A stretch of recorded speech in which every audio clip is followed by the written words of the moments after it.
chân trời đó ta tin có bình yên, có một nơi để chút những muộn phiền. Chỉ cần ta vững tâm bước qua những thăng trầm, chỉ cần ta biết buông chẳng bao giờ tổn thương.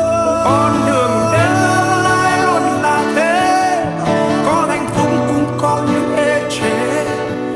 Rồi một mái tóc phai ta an vui nhìn lại, đời tựa như giấc mơ